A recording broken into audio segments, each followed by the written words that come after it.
Okay, so let's start. Hi, I'm Bhargav. Uh, every week from 4 to 6 on Saturdays, I'll be taking a problem solving session for this course. We'll discuss some problems related to the assignments. And what we'll do this week is first we'll discuss week three's assignment and related problems. Since the deadline for submitting this week three's assignment has passed, I think it's fine to discuss the assignment. And after discussing week three's assignment and related problems, we would discuss questions related to week four's content. We won't discuss the week four assignment, but we would discuss related questions. Okay, so let's start. So first, let's discuss week three's content, or rather, its assignment. So, can you see my screen?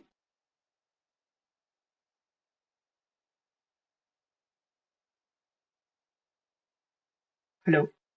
Yeah. Okay, great. Yeah. So, the first problem is which of the following is or are true for one-way functions? Uh, Option A, they are randomized functions. They are deterministic functions. A one-way function can be a many-to-one function.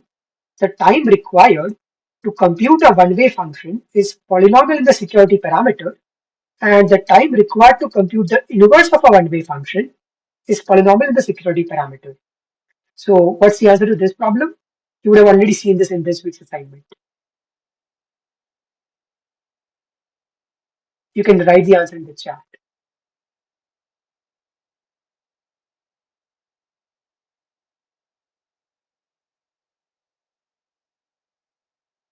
Come on, you would have attempted this assignment, right? Just say what you would have said, written in that assignment.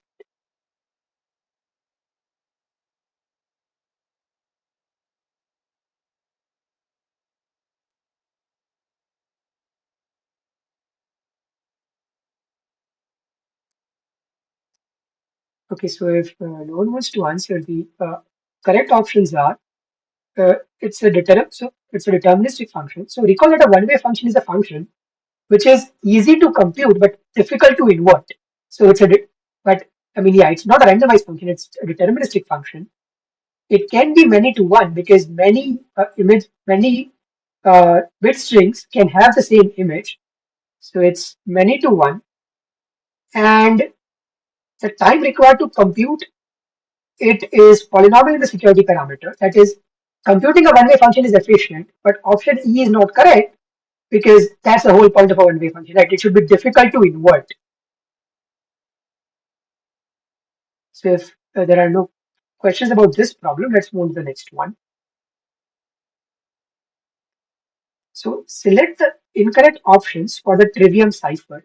So the trivium cipher is just a stream cipher obtained using the trivium PRG that we saw in class. Okay, the options are: it is a software-oriented cipher. It uses a key as well as an initial vector. It is an asynchronous cipher, and option D is that it uses multiple feedback shift registers in a non-linear fashion. So what's the answer to this question? What are the incorrect options?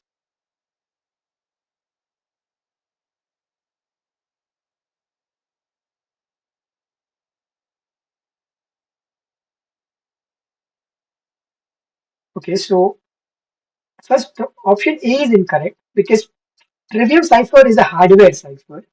It's implemented in the hardware. So option A is incorrect. It uses a key as well as an initial vector. Yes, both are 80 bits. It is an asynchronous cipher. That is not correct. Why? Because, okay, so a synchronous cipher is any cipher. Let's say I have a stream of messages. I have a stream of message M1, M2, M3, and so on. M1, M2, M3 are bits. And I want to encrypt it using a key string K1, K2, K3, and so on. Now, in a synchronous cipher, the highest bit of the key, that is Ki, does not depend on any of the previous message bits or any of the previous ciphertext bits. And that is true in the case of Trivium cipher, right? Because the way we generate Trivium PRG, we do not look at what's there in the what was the message or what was the ciphertext. So it is a synchronous cipher.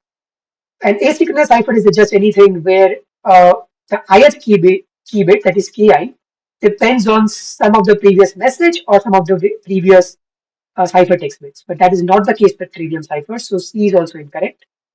And yes, D is correct because okay, D is not incorrect because it uses multiple feedback shift registers in a nonlinear fashion. So it uses three feedback shift registers. And we also use them in a nonlinear fashion because we saw in class that, yeah, LSFR only, if we were to use these shift registers linearly, then there is a very simple key recovery attack that we can launch against the cipher or the PRG.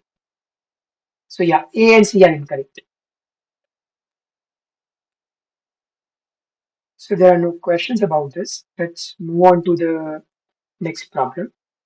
So which of the following candidates is or are necessarily secure PRFs? Here f is a function from 0, comma 1 to the n, cross 0, comma 1 to the n to 0, comma 1 to the n, and it is a PRF. So by saying that f is from 0, comma 1 to the n, cross 0, comma 1 to the n, what I mean is that f is going to be a keyed function, and the key of f is n-bit string, and the input is also an n-bit string. Okay, so is the question clear to everyone? Okay, so then let's look at the options. The options are A, GS of x is equal to Fs of x XOR Fs of x complement. So x complement is just a string obtained by flipping all bits of x. So let's say if x were a string 0, 1, 1, 0, x complement would be 1, 0, 0, 1. Option B is GS of x is f of x, but now the key instead of being s is Fs of x. So option C is GS of x equals to f of 1 to the f of x, but with the key being 1 to the n, concatenated with fs of x. And option D is gs of x equals to 1 concatenated with fs of x. So, which of these are necessarily secure PRFs? That is, no matter which PRF f I take, G is still going to be a PRF. So, would you like to uh, attempt this, or would you like to guess the answer? Yeah, so the answer, you are right. The answer is B. And I don't think yeah, so even I can't figure out a simple experiment to do this because what ends up happening when I try to use a hybrid argument for B is that in one of the views, I get the following. The distinguisher either sees a totally random function or f of x, but with the key being different random strings. So yeah, even I can't figure out a simple reduction or simple hybrid proof for this. So I think, yeah, the best way to solve this is like eliminating just all the other options. So like, did you run into the same problem or did you run into a different problem? Yeah. So I don't know how to overcome that problem. And I tried using hybrid arguments again for that view, but there are just too many different random strings. Yeah, so okay, what we'll rather do is we'll just eliminate A, C, and D. So let's see why A is not a secure PRF.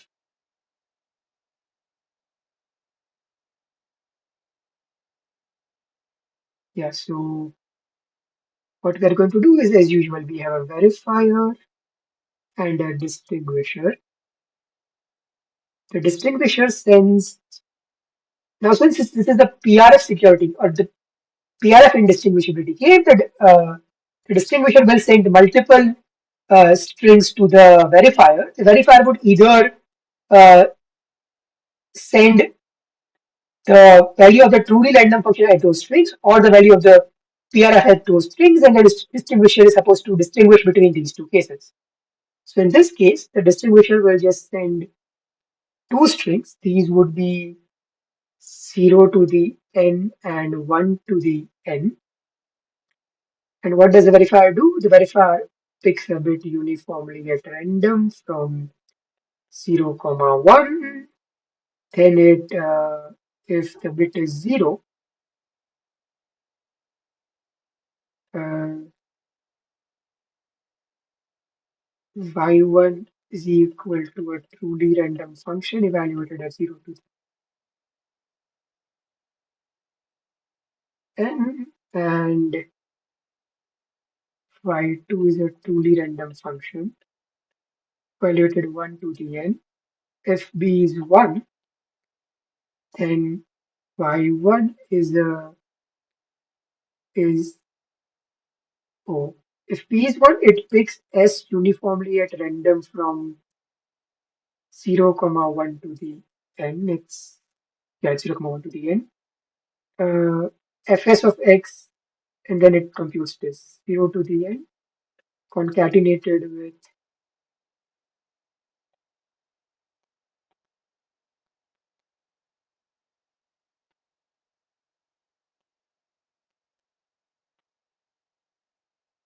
and sends y1, y2 to the distinguisher. What does the distinguisher do? Let's say y1 is equal to y11 concatenated with y12, y2 is y21 concatenated with y22. The distinguisher checks is y11 equals to y22 and y22 equals to y12 equals to y1. If yes, it sets b prime to 1. If no, it sets b prime to 0 and sends b prime. Okay, so now what is this probability?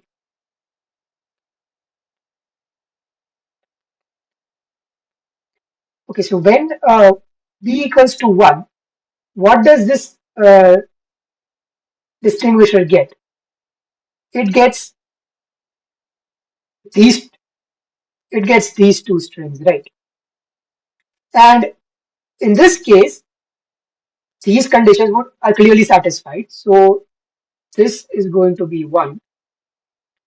And what about this?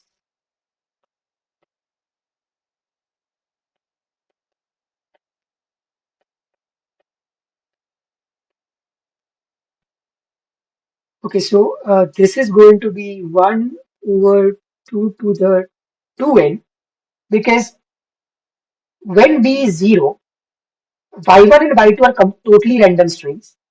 So let's see when these conditions are satisfied for two totally random strings. Okay, fix any y1 you want. What should happen? The second part of y2 should be the same as the first part of y1. This happens with probability 1 over 2 to the n, because both are like this is a string of length n. Similarly, y2, when it is the first part of y2, must be the same as the second part of y1. Again, this happens with probability 1 over 2 to the n, because this is also a string of length n. So the probability of both of these events happening is 1 over 2 to the n times 1 over 2 to the n, which is just this. So the difference, this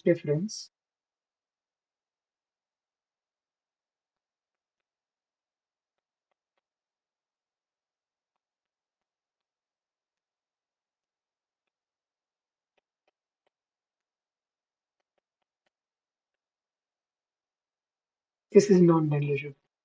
Oh, sorry. This is equal to non-negligible.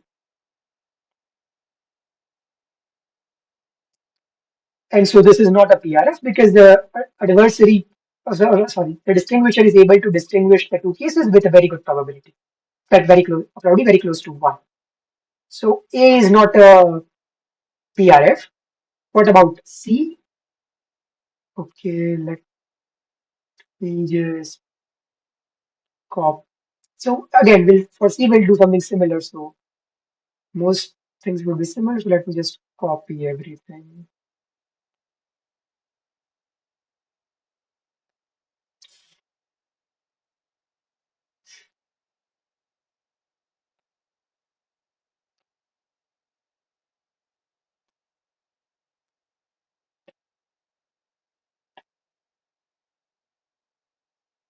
Yeah.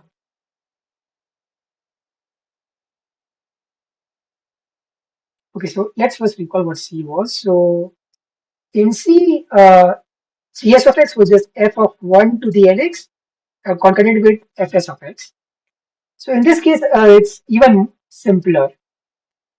Uh, what the distinguisher will do is it will send any string x, doesn't matter what x is. And if b is 0, y would be trf of x. If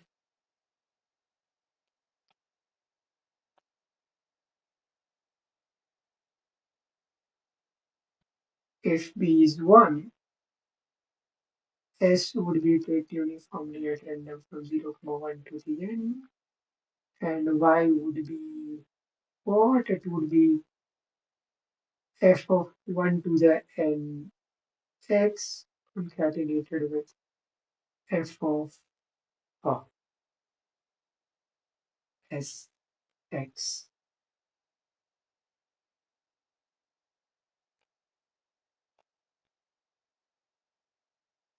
It will send y, and what will the distinguisher do? It will just check. Let y be y1 concatenated with y2 is y1 equals to,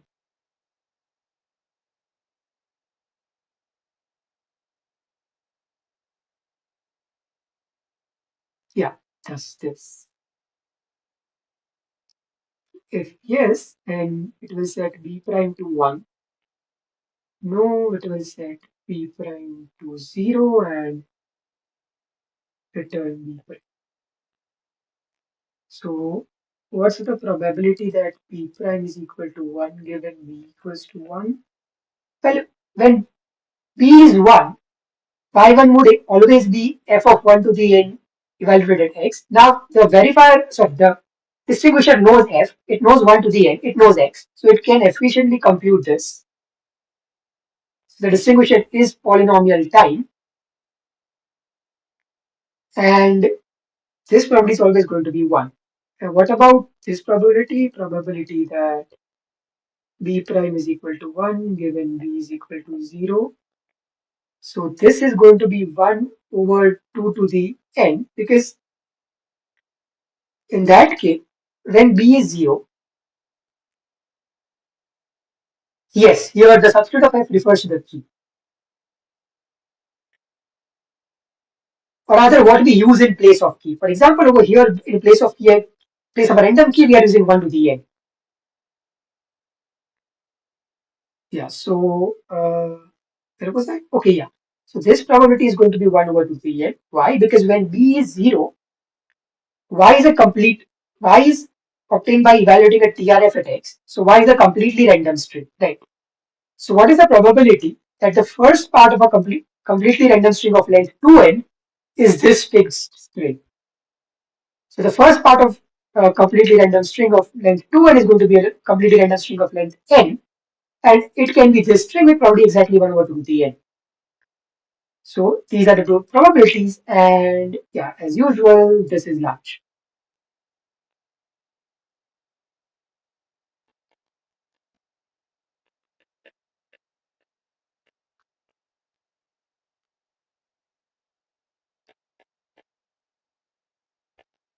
This is non-negligible.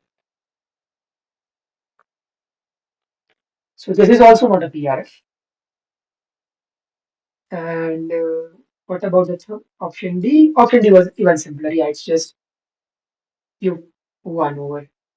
So yeah, most of this is going to be the same. So let me just copy it.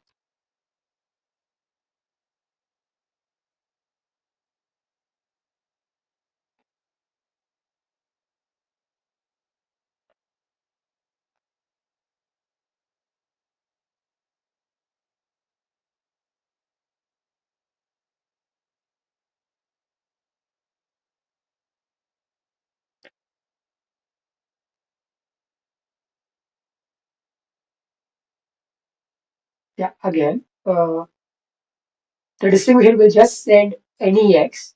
If it's B0, it would be evaluated at a TRF. If B is 1, now we'll just concatenate 1 with it. And okay, now what's the check we are going to perform? Let's say y1 is the first bit of y.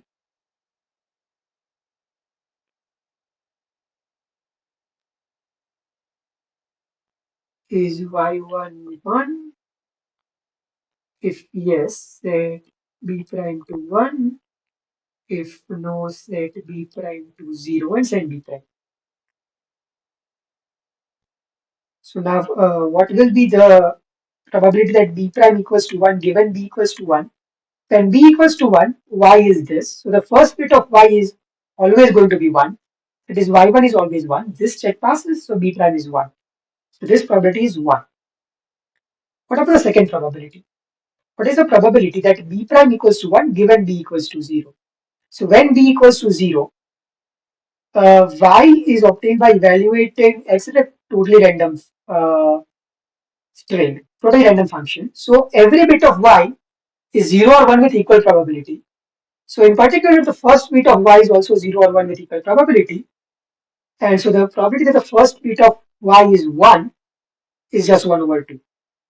So this probability is 1 over 2, and this difference is,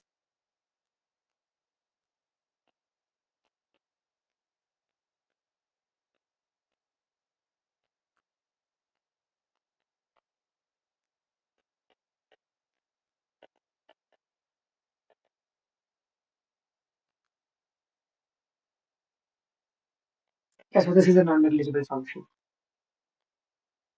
So we can show that A, C, and D are not PRF. So that just leaves B. I mean, yeah, I know it's not satisfying because I haven't shown you how why B is a PRF, and I can't figure out a simple argument for T though. The, yeah, the best I could do was the following.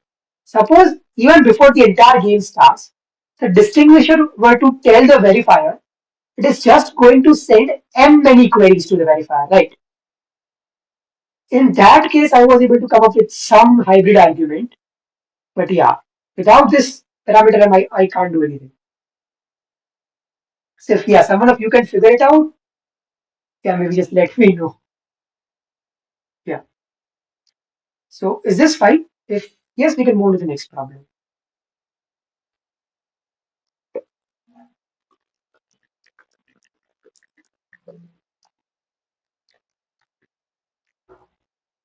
Yeah, so let's move on to the next problem.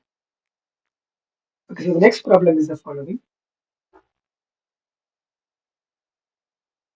Oh wait, oh yeah, now it's not frozen. Yeah.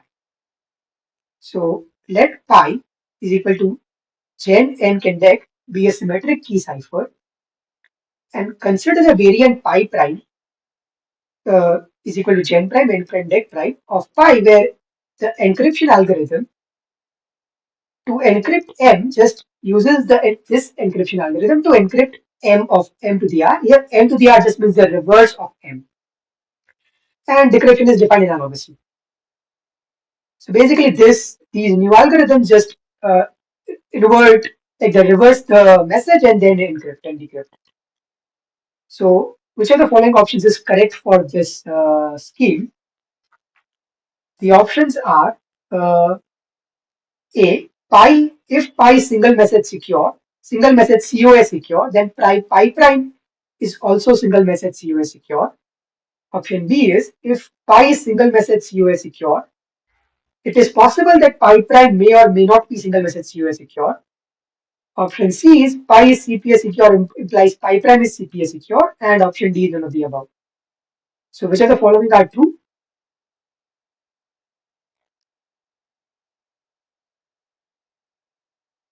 Yeah, you are right. A and C are correct. So let's quickly see why. Uh, evidence space over here.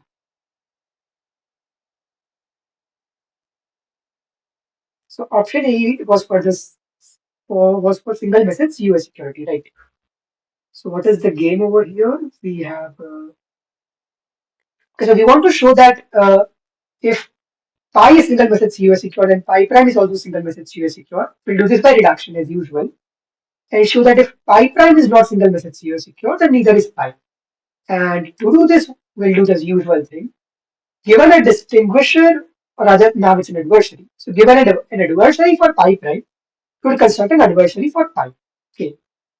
So we have a verifier, we have an adversary for, so this is what we want to construct, and we already have an adversary for pi prime. Now, what will the adversary for pi prime do? It will send two messages, M0 and M1, such that the size of both of them is the same.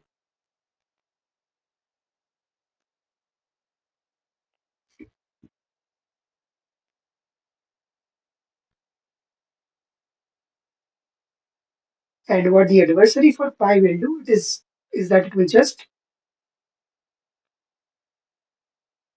forward this to, okay, it will do this. It will compute M0 prime is equal to M0 reverse, M1 prime is equal to M1 reverse, and send these two to the verifier. What does the verifier do? The usual thing.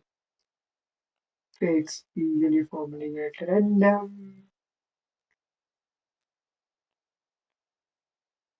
gets a key from the generator function, and then it sends C equals to encryption K of M prime B. And this is forward C, then this would give B prime, and this forwards B.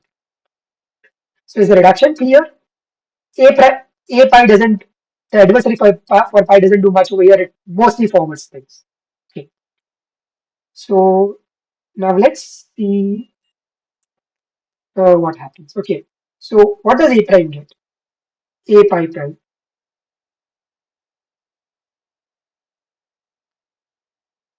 So A pi prime gets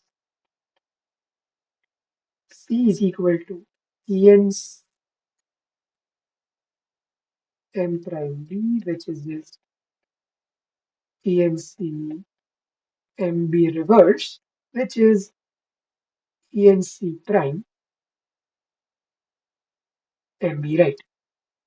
Therefore, since by assumption A pi prime is an adversary for pi prime, probability that A pi prime outputs B prime is equal to 1 given B equals to 1 is probability A pi prime outputs B prime is equal to 1 given B is equal to 0 is non-negligible by assumption, right? But now, okay, what does A of pi do? It just forwards B prime. So this probability is the same as this probability.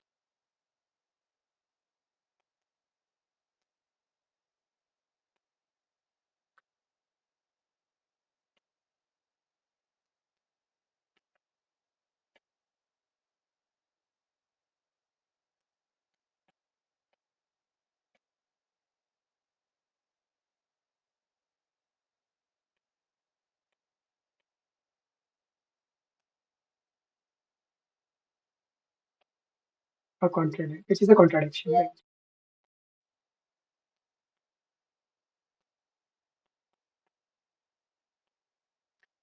Why? Because we assume that pi was secure, so there shouldn't exist an adversary for pi. There should exist an efficient adversary for pi, but your A pi is efficient because A pi prime is efficient and A prime just reverses things. So it's, yeah, efficient. So what we have shown is that if pi is single message COS secured and so is pi prime. Now let's do the same for CPS security. And yeah. Okay, so in option A, it is clearly specified whether pi is single message COS secure. So, okay, in option A, this phrase is there, single message COS secure. Why is that phrase missing in option C? So, why are we just asked to show that is, why are we just asked to show if pi is CPS secure, then pi prime is CPS secure or not? Why not single message CPS secure?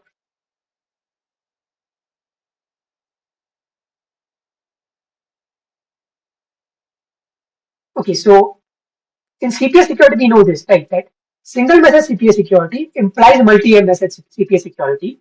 So it doesn't matter whether the option is pi is single message CPS secure, implies pi prime is single message CPS secure, or whether the option is pi is multi-message CPS secure, implies pi prime is multi-message CPS secure, but because both options are exactly the same. So for CPS security, it doesn't matter whether you are working with single message, whether you are in a single message setting or the multi-message setting. Yeah. And mostly it's going to be the same. Again, we'll just use the reduction.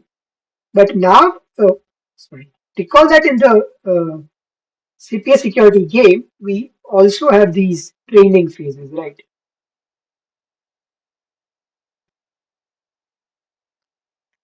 So at the very beginning, the verifier would pick a key from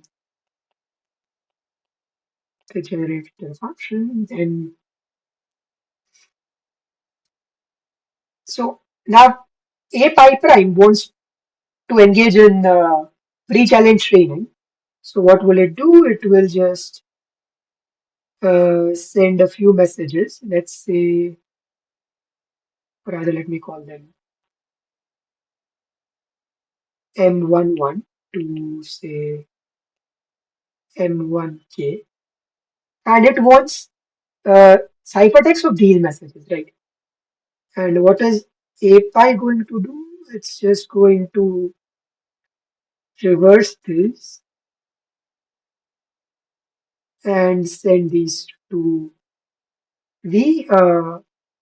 What's V going to do for all I in K? Oh, I'm using K for the key and the index. So let me use let me use L over here. I don't use L anywhere else. Yeah,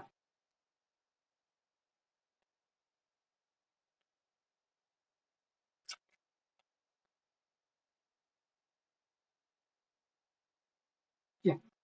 And what is D going to do? It's just going to send ciphertext. So CI C1 I is equal to,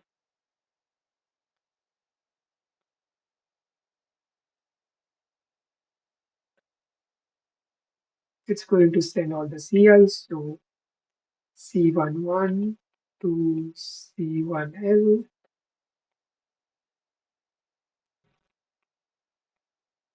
So now notice that this entire thing is valid pre-training phase for A pi prime because it is getting. So what is C11? C11 is just this.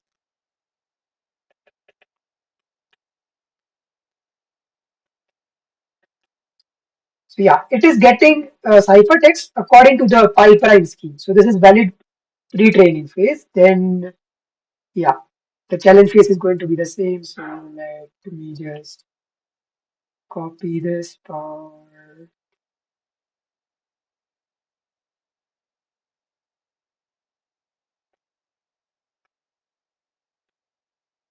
Yeah, the only difference is now it has already picked the key, so it does not need to pick the key again.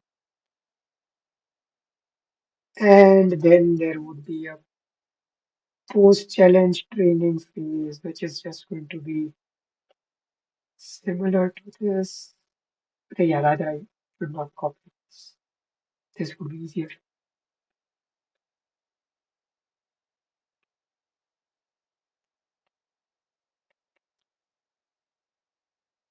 Um, just like in the pre-challenge training phase, we would just compute the reverses and send.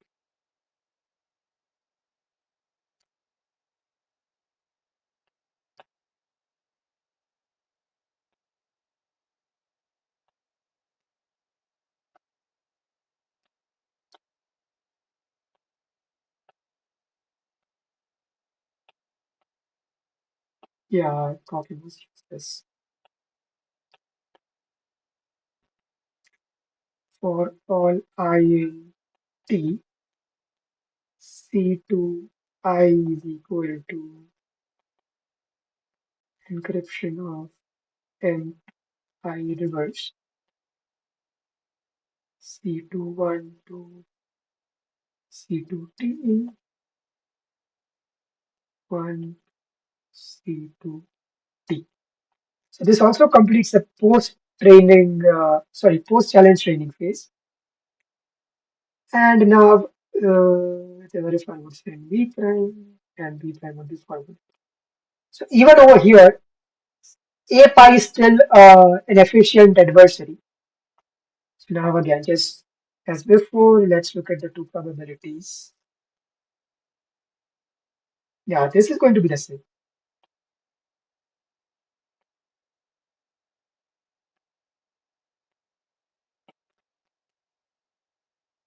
Yeah, so A pi prime always gets. So what is pi prime's view? His view is the ciphertext of relevant messages according to the scheme uh, pi prime. So again, since we have assumed that it is an efficient adversary for the scheme pi prime, we get that it can distinguish between whether uh, M0 was encrypted or M1 was encrypted. This probability actually is non-negligible. So the probability that B prime equals 1 given B equals 1 minus B prime equals 1 given B equals 0 is non-negligible. And since again, if I just forwards everything, it just forwards B prime, these two probabilities are exactly the same. And so this is also non-negligible and this is a contradiction because we assume that the scheme pi was CPS secure. So yeah, this shows that both options A and C are correct. And B is just a negation of A, so yeah, B can't be correct. So is this fine? If yes, we can move to the next problem.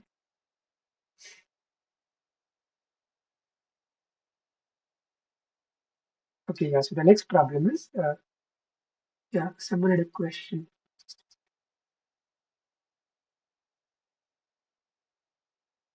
Oh, it just gets encryption service two times, right?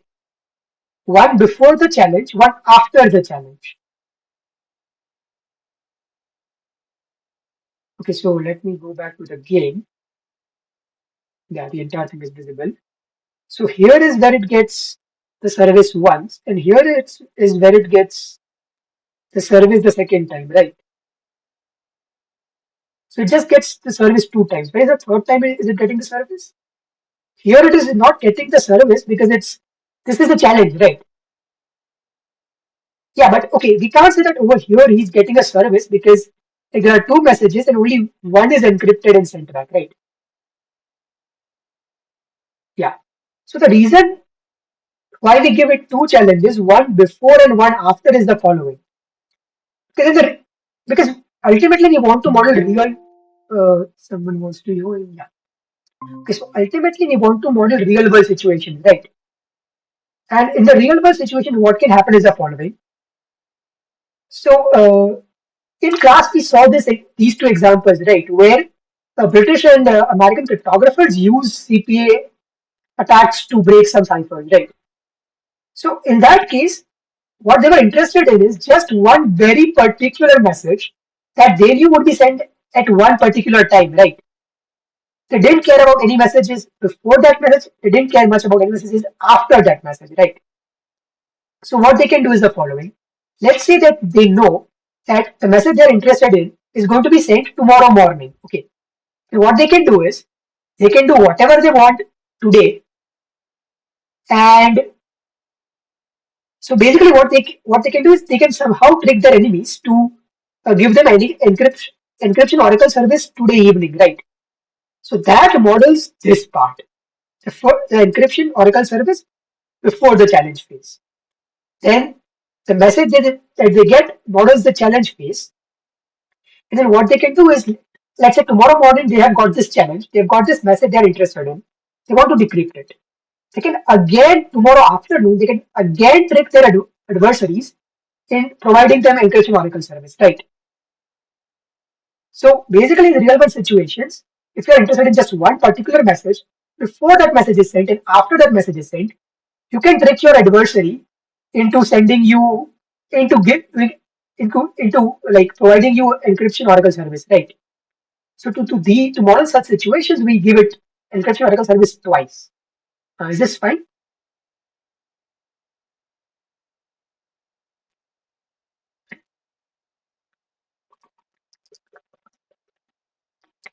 Oh, yeah, yeah, good.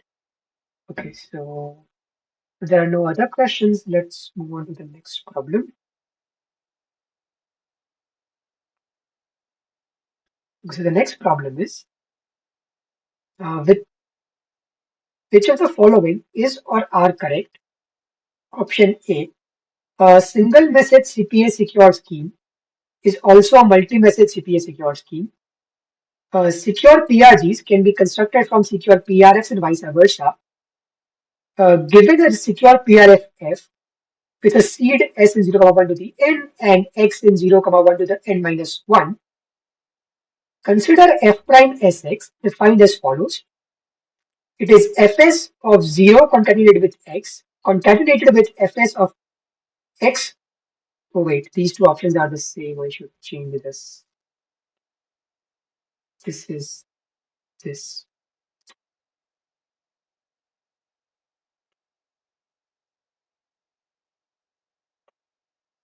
Yeah, sorry about this type. Yeah, so f prime s f prime sx is defined as the concatenation of fs of 0 concatenated with x and fs of 1 concatenated with x. The question is this a secure PRF? Provided f is a secure PRF. Option D is, given a secure PRF f, again s and x are same as before, consider f prime sx defined as fs of 0 concatenated with x concatenated with fs of x concatenated with 1. And the question is this a secure PRF? So the difference over here is these two are the same, but the concatenation of 1 over here happens at two different places. Over here, one is concatenated before x, and over here, one is concatenated after x. And option E is a strong PRP is indistinguishable from an efficient adversary by an efficient adversary from a true random permutation. Even, okay, so, okay, did you get options? So, did you get option C properly? So let me just repeat option B. So, given a secure PRFF with s in 0, 1 to the n and x in 0, 1 to the minus n minus 1, these two are same as the previous option. Consider f prime sx defined as fs of 0 concatenated with x whole concatenated with fs of x concatenated with 1. The question is this a PRF? So what's the difference between these two options? The first part is the same. The second part is different. In particular, over here we concatenate 1 before x and over here we concatenate 1 after x. So they look very similar, but as you will see, there is a lot of difference between these two. Yeah, so an option D E is a strong PRP is indistinguishable by an efficient adversary from a true random permutation, even in the presence of an inverse oracle. So which of these are correct? This again was an assignment question, except these options C.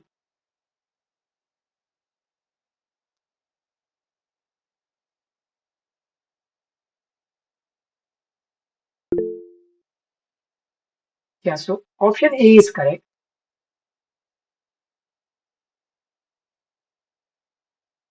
Are there other correct options?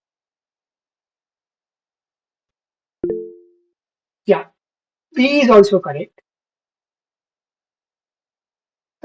C is also correct.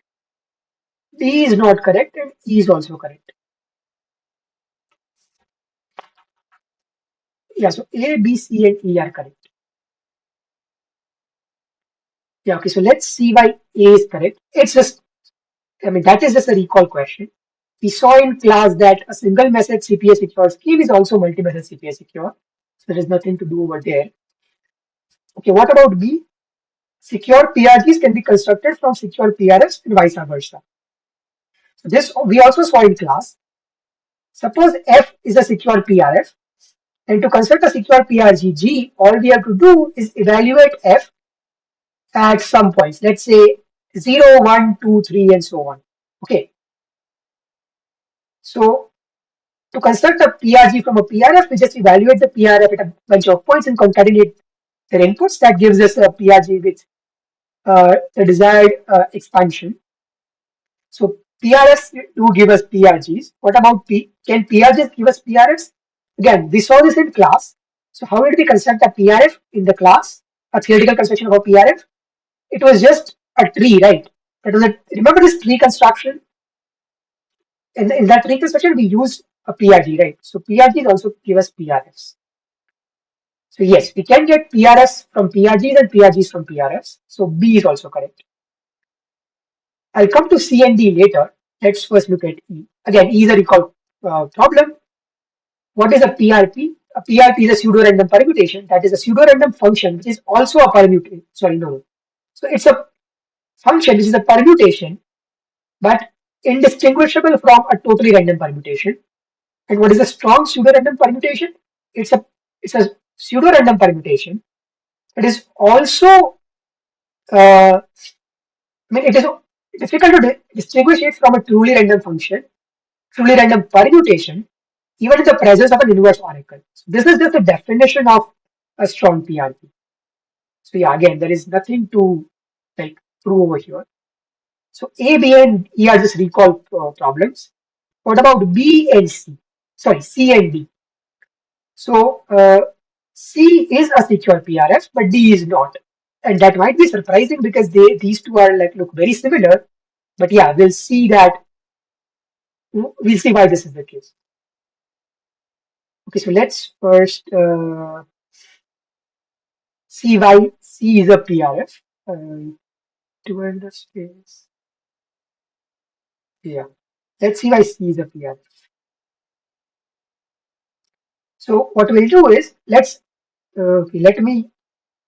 So what we'll do is we want to show that F prime is a PRF. Given F is a PRF, so we'll just show that if F prime is not a PRF, that is, if there exists a distinguisher for F prime, there is a distinguisher for F as well. The usual reduction thing. Okay, so here's the verifier. Here is the distinguisher for F that you want to construct. And here's a distinguisher for F prime, which by assumption exists. So what will happen? F prime. uh, Okay, so let me do it like this. So the distinguisher for F prime would send a bunch of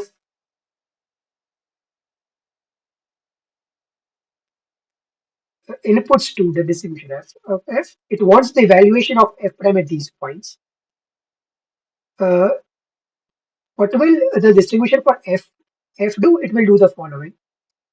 It will send x1 prime to xm prime. Here xi prime is just 0 concatenated with xi. And it will also send xi x1 double prime to xm double prime, where xm double prime is just 1 concatenated with xi. Now, what will we do? It will toss a random coin. If B is 0, then yi prime is just going to be a totally random function evaluated at xi prime for all I in M. And yi double prime, no, prime does not indicate reverse. It's just to distinguish it from x1. So prime over here does not indicate reverse. It doesn't indicate anything. It's just a notation. Yeah. This is a totally random function xi double prime. And if p is 1, it picks a key uniformly at random from, you see, what's the parameter? The parameter is n. And yi prime is fk of xi prime. yi double prime is fk of xi double prime.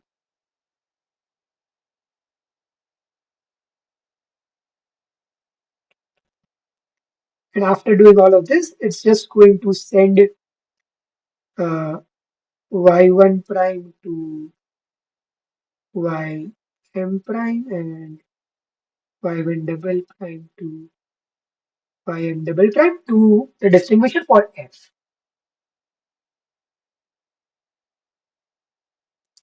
Why? Because, I mean, these are the evaluations of the functions that all the queries, and it has to send those queries. This is a PRF indistinguishability case. So now what will the distinguisher for f do? It is going to compute yi is equal to yi prime concatenated with yi double prime, and it's just going to send y1 to ym to the distinguisher for f prime. Then the distinguisher for f prime would send b prime its prediction of whether it's interacting with a PRF or a totally random function, and BF just forwards this to the verifier. So is this entire reduction clear?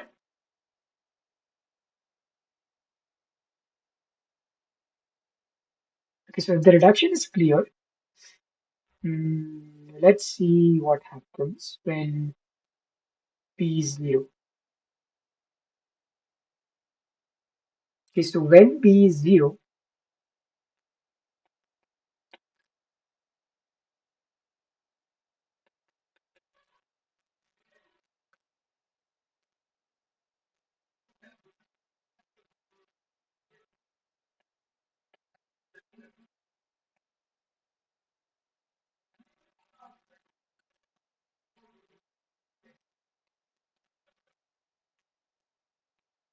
so here's my claim. When b is 0, y1 to ym that the distinguisher for f prime c's are the distinguisher for f prime c's are totally random strings and they are independent. Why? Okay, what happens when b is 0? The verifier has chosen a totally random function, right? So all these strings are totally random. So that is fine. Why are they independent? Okay, when can they be dependent? The only way they can be dependent is if two xi primes are the same, or two xi double primes are the same, or one xi prime and one xi double prime are the same, right? Now, two xi double primes cannot be the same because if they are the same, their underlying xi's have to be the same. And we can assume without loss of generality that all of these are distinct. Similarly to xi, double primes cannot be the same because again, otherwise the underlying xi's would be the same. And clearly in xi prime and xi double prime cannot be the same because their first bits are different, right? So each and every query that is being made to this totally random function is at distinct points. And therefore, all of these strings are independent and totally random. And therefore, all of these strings are independent and totally random. Is this clear? Because this is very crucial to this reduction as well as the next problem, the next option.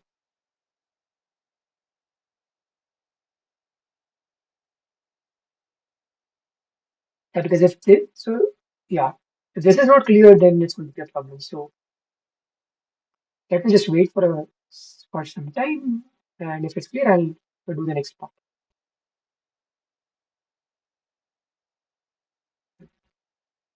Okay, so if no one has a question about this, then okay, how much till here? Okay, let me do this.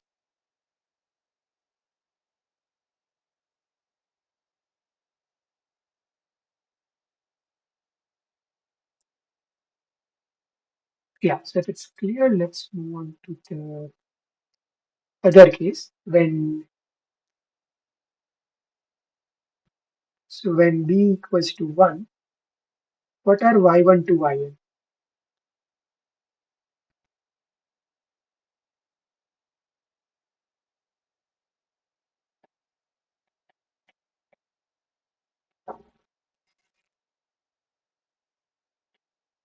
Okay, so the claim is when b equals to 1, the strings that the distribution for f prime gets are just f prime evaluated at x1 to xn. Why? Because, okay, let's just focus on xi on y1.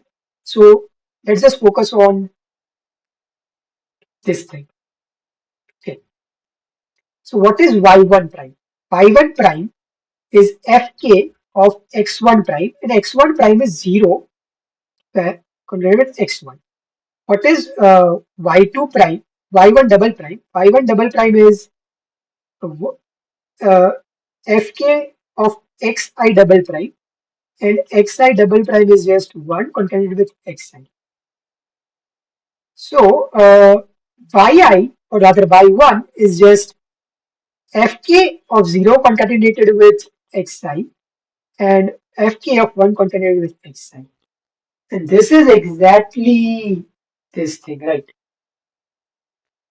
So when b equals to 1, the distribution for f prime sees pseudo-random, the evaluation of x1 to xm at the pseudo-random function f prime, right? So by assumption, this probability,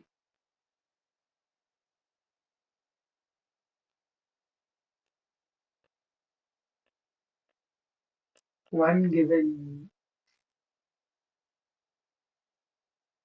b prime equals to 1 given b equals to 1,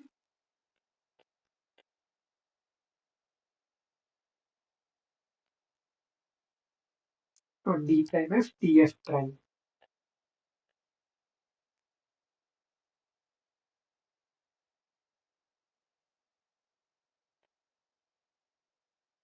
This is non-negligible.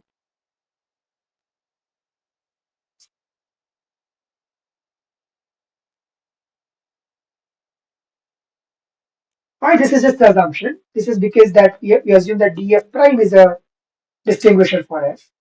And what does df do? It just forwards b prime to the verifier. So this probability is the same as this probability.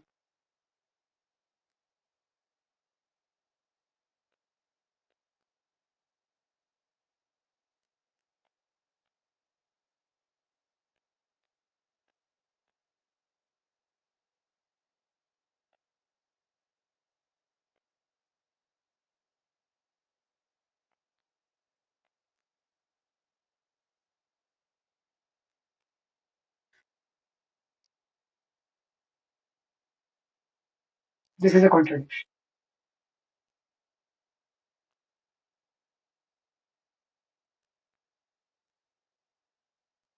So f prime is a secure PRF.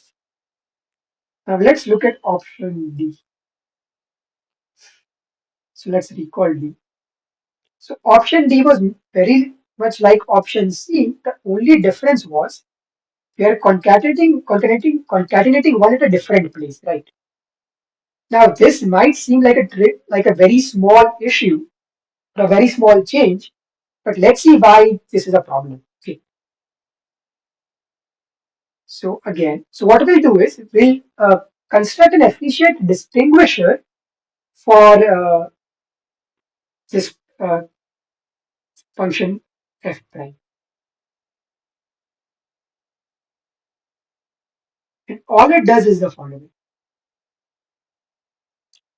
It sends two strings. Okay, let me call them x1 is equal to 0 to the n minus 1 and x2 0 to the n minus 2 and 1. These are the two strings that it sends to the verifier. Now, what does the verifier do? As usual, it tosses a coin. If p is 0, what does it do? It computes yi is equal to totally random function of xi and sends y1 and y2 to the destination. Or okay, rather, let me not draw this over here. And if p equals to 1, it picks a key uniformly at random from 0, 1 to the n and computes yi is equal to. Okay, so what is it supposed to compute? It's supposed to compute f prime. So yi is equal to f prime of this, and f prime is just this, right?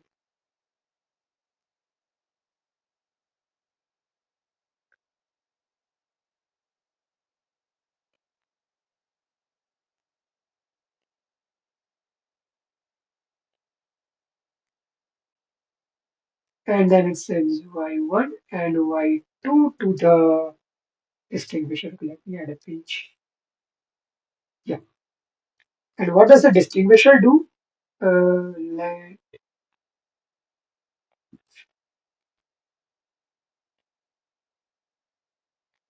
y2 be y21 concatenated with y22. It checks is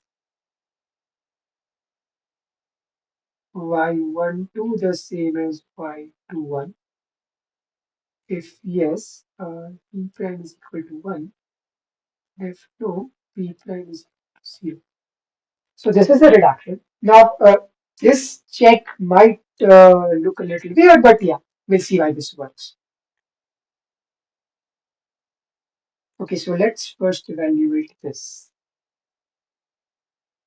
Let's first look at the case when b equals to 1. When b equals to 1, y1 is f of 0 concatenated with 0 to the n minus 1.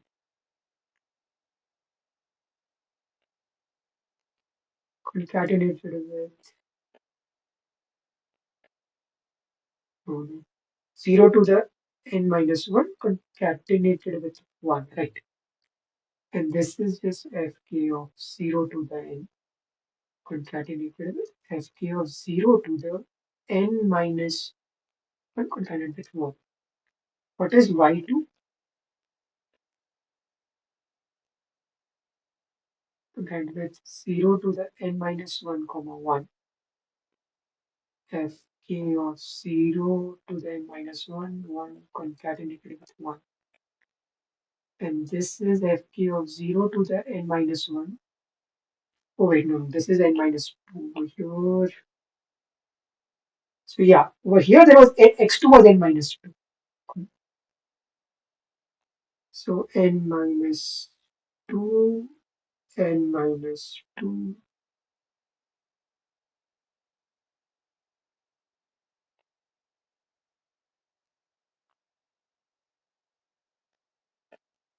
So this is 0 to the n minus 1 concatenated with 1, concatenated with 0 to the n minus 2, concatenated with two ones. Okay, so this is y1 and this is y2. So therefore y1 2 is equal to y2 1. So this is y1 2, this is y2 1, and both are exactly the same.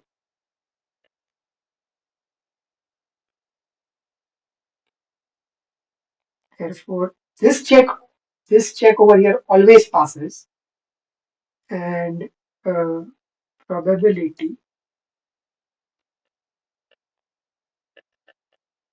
this is 1. And what about b when b equals to 0? Okay, when b equals to 0, both yi are just totally random strings. So the probability that this check passes is the following. Fix y1 to be anything you want. Then y21 must be equal to y12. Now, y21 is a string of length n because this is a string of length n. Like this whole thing is a string of length 2n, this is a string of length n, this is a string of length n. So this whole string is a string of length 2n, so this is a string of length n. Yeah. So the probability that a random string of length n is equal to a fixed string of length n is just 1 over 2 to the n. So this probability,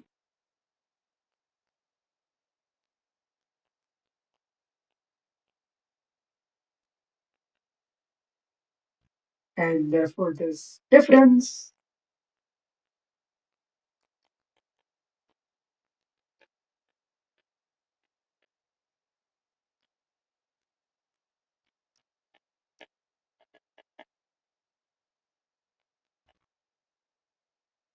is very close to, so it's negligible, negligible.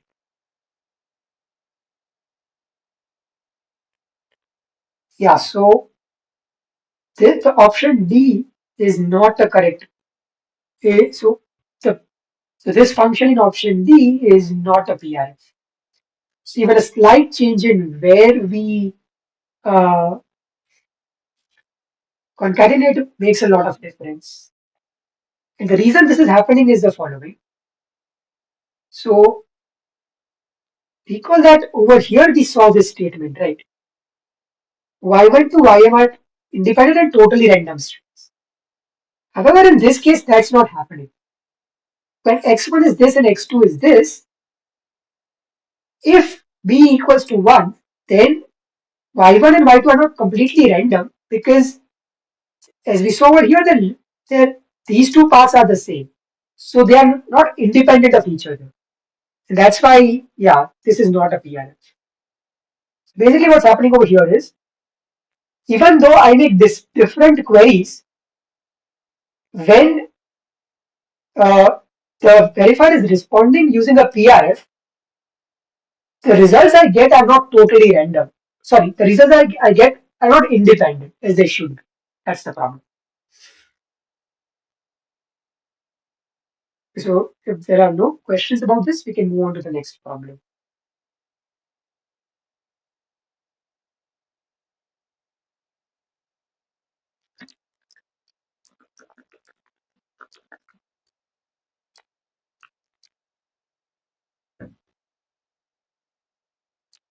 Okay, so the next problem is select the incorrect options. Okay, which assumption did we use over here? Okay, okay. So, okay, 0 to the n is not an assumption over here because why? Okay, so now so what we want to do is we want to construct an efficient distinguisher for f prime, right? Now, what can any distinguisher for f prime do? It can query v at any points it wants as long as the number of points are polynomially many, right? So x1 and x2 being these two particular things are some choices of uh, just some choices of points that the distinguisher makes, right? So any distinguisher is at complete liberty to make these queries, right? So these are not assumptions. Like, this is what any distinguisher can do. In fact, this is what the PRF in distribution game tells us, right? So is this fine? Yeah.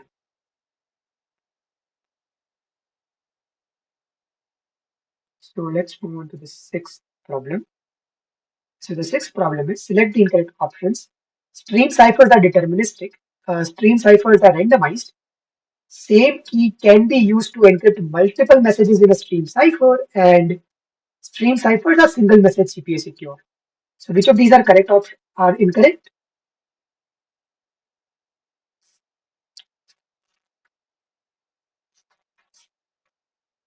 Yeah, stream ciphers are not randomized. And one more option is incorrect, and that is C. Yeah, because we cannot use the same key to encrypt multiple messages in a stream cipher. Otherwise, yeah, the cipher can be broken. because it's deterministic. And stream ciphers are also not CPA secure. Why? Because, okay, in CPA security, there is this pre-challenge training phase, right? So in the pre-challenge training phase itself, the the adversary can give you two messages, force you to encrypt both using the same key, and it has the key. So the challenge is very easy for it, right? So basically, whenever a scheme is not secure against multiple encryptions, it cannot be CPA secure. Yeah. So B, C, and D all are incorrect. Let's look. So if this is fine, we can move to the next problem. Yeah. So the next problem is the following.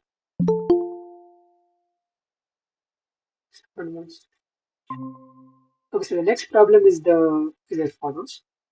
Let G from 0, comma 1 to the N to 0, comma 1 to the L be a PRG and define a function Fk, a keyed function Fk from 0, comma 1 to the L to 0, comma 1 to the L as follows. Fk of x is obtained by XORing x with G evaluated at K. So now what we'll do is the following. We will use Fk to create an encryption algorithm and as follows. For any message M in 0, comma 1 to the N, uh, the encryption algorithm picks a uniformly random R from 0, comma 1 to the L and computes the message, the ciphertext C as follows. The first part of the ciphertext C is the random string, and the second part of the ciphertext is M XORed with Fk of R. And the options are uh, this encryption algorithm is single message series UA secure, it is single message CPA secure, it is multi-message CPA secure, and it's multi-message CUA secure. So which of the options do you think are correct? I mean, this might require some proof, but yeah, do you have some guesses which of these are correct?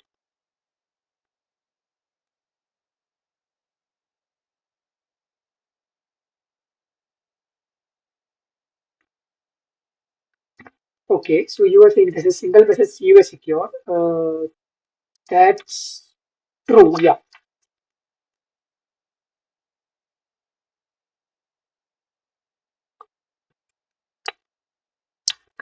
Yeah, so that's the only true option. Everything else is false. So what we'll do is we'll do the following. We'll first show, yeah, so yeah, all the others are incorrect. And okay, what we'll do is the following. We'll show that A is correct, and then what we'll do is we'll show that D is incorrect.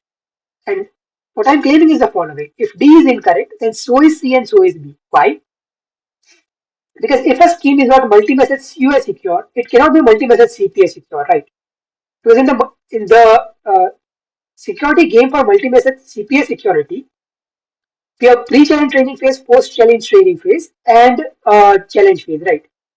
Now the challenge phase is exactly the same. If you forget about both the training phases, the challenge phase is exactly the same as the multi-message CUA security game. So if there exists a distinguisher for, or sorry, if there exists an adversary that succeeds at the multi-message CUA security game, is obviously going to succeed at the multi-message CPA security game, right? So if D is not correct, then C cannot be correct. And we know that if a scheme is CPA secure for single messages, for a single message, it must also be secure, multi-message CPA secure, right? So the contrapositive of this is that if a scheme is not multi-message CPA secure, it cannot be single message CPA secure, right? So basically, if D is false, that would imply C is false, and C is false would imply D is false.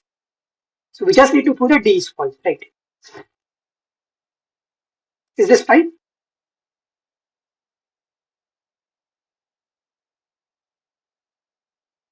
Yeah. So if this is fine, let's first show that A is true. And the way we'll show that A is true is by a re- a reduction to the PRG security. So C is this, right? R, comma, G of K XORed with R XORed with M. So now what we'll show is that if the scheme is not single message CPA secure, then I can create a distinguisher for G using an adversary for the encryption scheme. And yeah, what does the adversary do? The adversary is going to send two messages, M0 and M1, such that their size is the same. Now to distinguish, so far all the distinguishers that we have seen were simple, they are mostly forwarding things. This distinguisher is going to do slightly more than that. It's going to be slightly more complicated. It's going to do this. Basically, now this distinguisher would have to simulate a verifier for this encryption scheme. So it picks a B, it picks an R.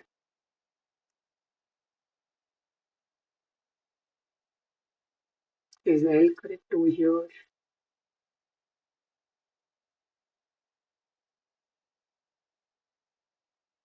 It's L. And then it asks the verifier.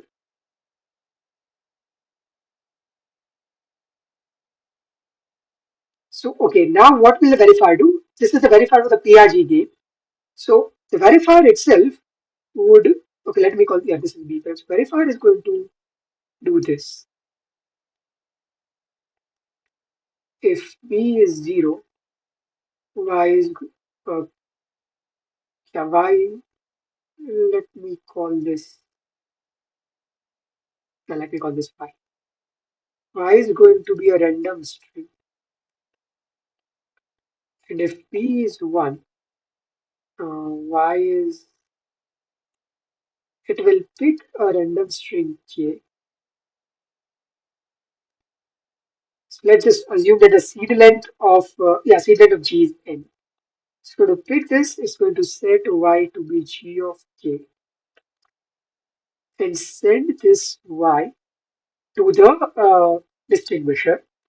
Once the distinguisher gets this Y, it's going to use this to compute, to encrypt the message. And what it's going to do, it's going to do this. It's going to compute C equals to R, comma, G of K, XOR with R,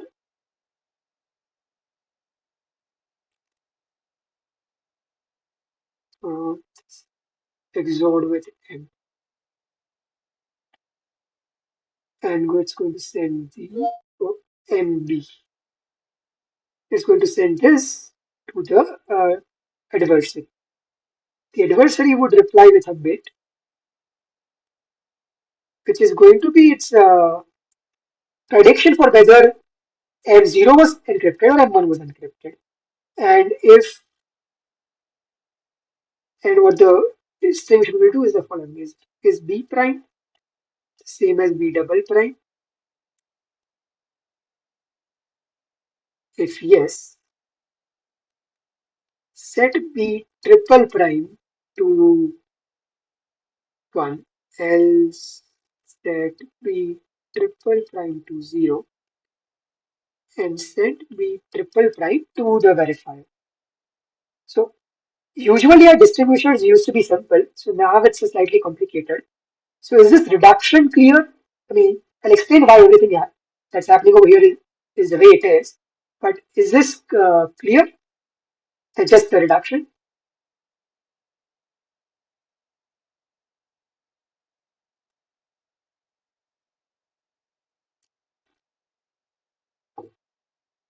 Okay, so there are two randomnesses over here.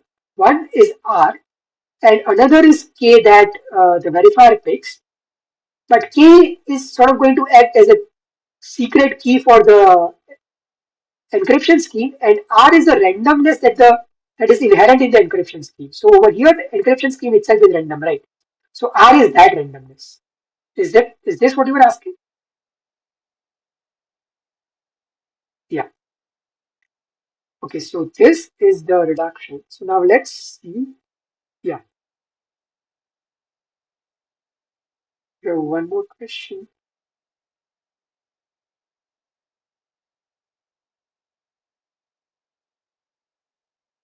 Okay, so over here, DG is playing two roles.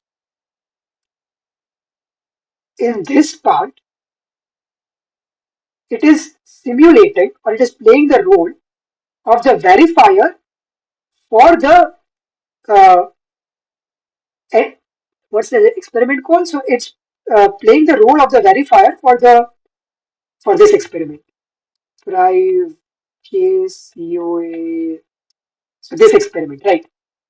So in this part, it's playing the role of that verifier, and in this part, it is playing the role of the distinguisher for the PRG. So is this fine?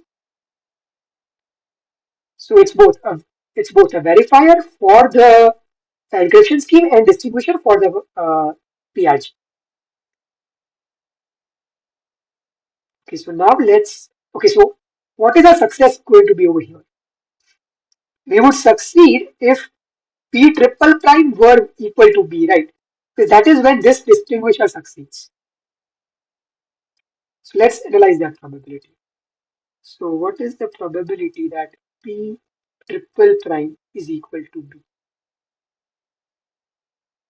Or rather, yeah, let's do this. What's the probability B triple prime equals to 1 given B equals to 1? So this probability is that, so when is B triple prime 1? B triple prime is 1 when B prime equals to B double prime.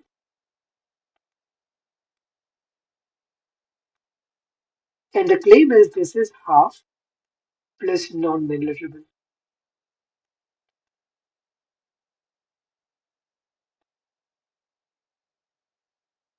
Okay, why is this half plus non-negligible? Because when B is 1, what is this adversary getting? So when B is 1,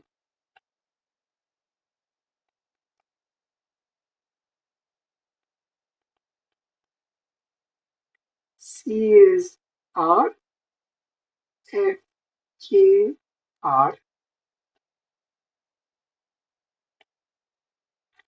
So this is exactly what, sorry, MB prime. So this is exactly what the adversary is expecting, right? A message encrypted according to the encryption algorithm A. So the probability that it's, and what is this probability? Probability that B prime equals to B double prime. It's just the probability that it succeeds in guessing whether M0 was encrypted or M1 was encrypted, right?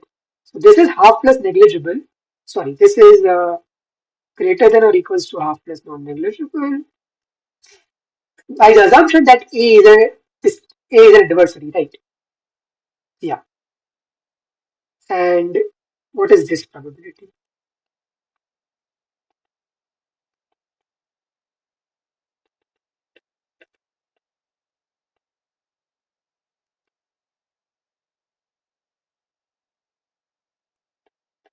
And I claim is this is half because when P is 0, Y and therefore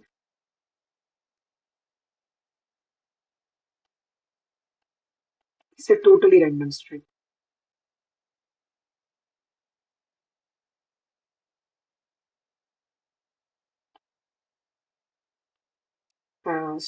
So this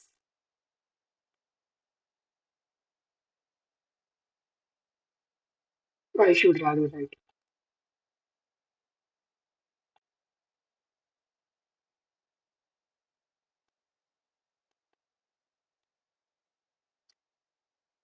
is just one time that.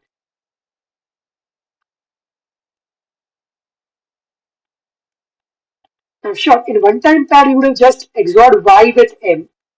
Here we have some extra information R, but this doesn't help us because, okay, what can we do from R over here? We can just obtain Y XOR M, but Y is completely random. So basically, Y XOR R is completely random. So it doesn't matter whether we have this R or not. This is just one time pad. And We know that any adversary can only succeed with a one-time bad, the probability is just half, right? So the difference,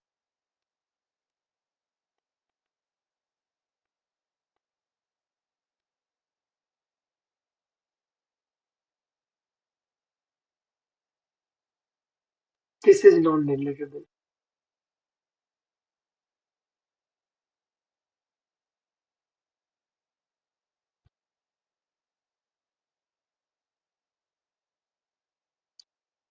And this is a contradiction because we assumed that G is a PRG, right?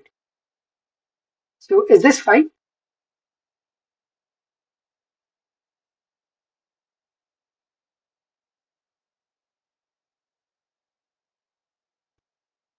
So if this is fine, let's show D is, let's show that option D is false. What was option D? Yeah, option D was saying that the scheme is multi-message CEO secure. So we'll show that it is not multi-message CEO secure. So what we'll do is we'll construct an adversary for the multi-message CEO security game. What is this adversary going to do?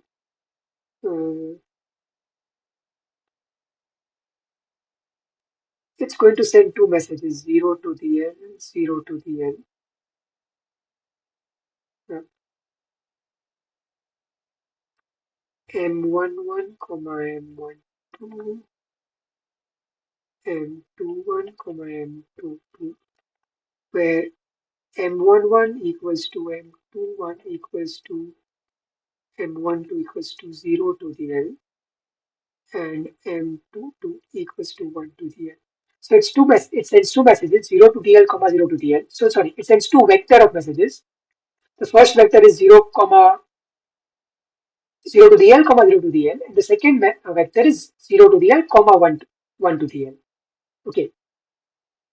What does the verifier do? The usual thing. It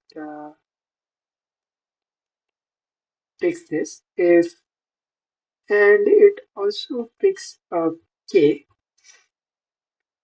Now first it has to pick an, okay, yeah, let's first pick K, then we'll worry about R. It picks two random strings, R prime,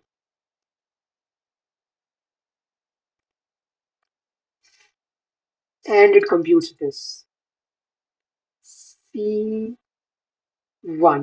is R, G, K XORed with R, XORed with MB1.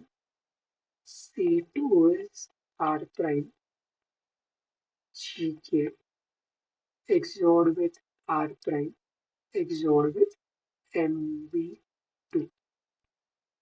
It sends C1, C2 to the adversary. Now, what does the adversary do? It does the following. So, yeah, we have R. So, compute.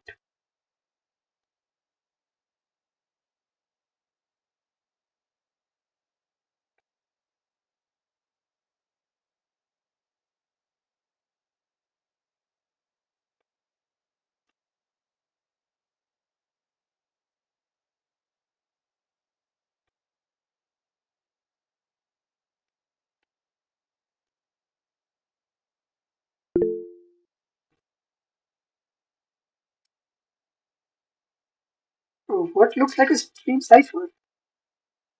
Okay, so this would be a stream cipher if fk were a pseudo-random function, right? Yeah, but I mean, uh, okay, so the thing is, fk is not going to be pseudo-random function over here. That is why this fails. Yeah, so C2 prime is going to be MP2. And then what I'll do, I'll just check. Is C1 prime the same as C2 prime? Yes, and B prime is 0.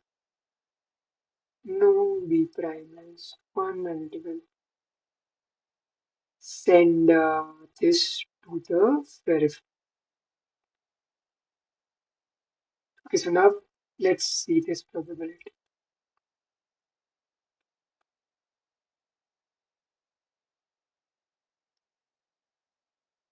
If B prime equals to 1, given B equals to 1. Okay, so when B equals to 1, okay, first of all, how can we compute these two things? Well, we have these two, and all we have to do is XOR R with this again and XOR R prime with this again. So these two vanish, and we just get these XOR of GK and MB1 and GK and MB2. So these two can be computed efficiently. So yeah, and now let's look at probability B prime equals to 1 given B equals to 1. So when B equals to 1, we have encrypted the second message, right? And in that case, these two are different and these two are exactly the same. So these two are going to be different.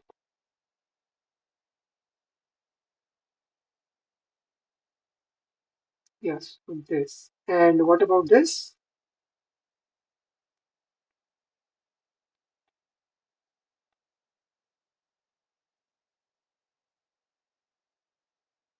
And wait. Oh wait, no, no, no. This is going to be 1. Okay, why? So these two messages are different. These two are the same. So these two are different. And when these two are different, we set B prime to 1. So yeah, this is 1. And when B is 0, these two are exactly the same. These two are exactly the same.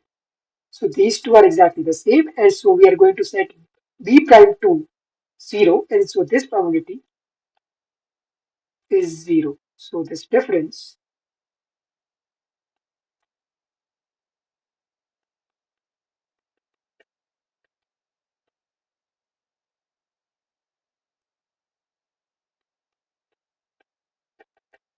which is 9.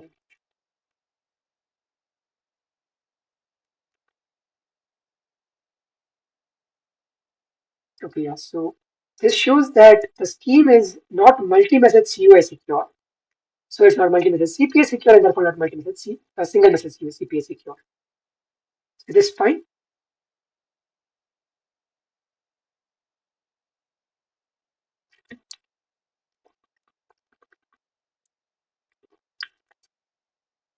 So if there are no questions, let's do one thing. Let's keep these problems for now and move on to questions from week four's content.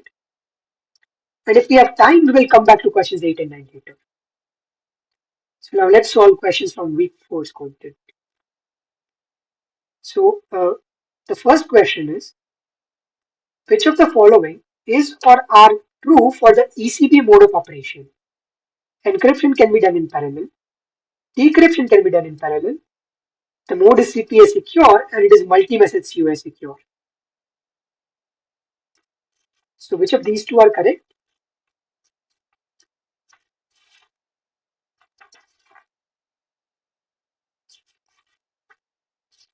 Okay, so uh, correct options are encryption can be done in parallel. Okay, decryption can also be done in parallel. And it is neither CPA secure nor multi-message CUA secure. Why is okay? Let's first see what the ECB mode of operation is. Okay, so what do we do in the ECM mode of operation? Suppose we want to encrypt this message. So we want to encrypt the message M and we divide it into blocks M1 to M2. Now what is CI? So here's how the encryption works. The CIF block is just uh, so pick a K random. So for a random k, Ci is just Mi is Fk of Mi, where Fk is a PRP. And what does decryption do? Mi is just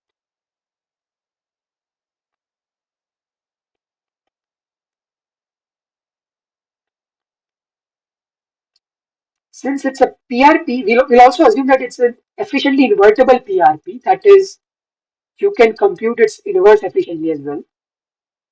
And since it's a PRP, this inverse makes sense, and this is what Mi is, right? So now let's see if we can do encryption in parallel.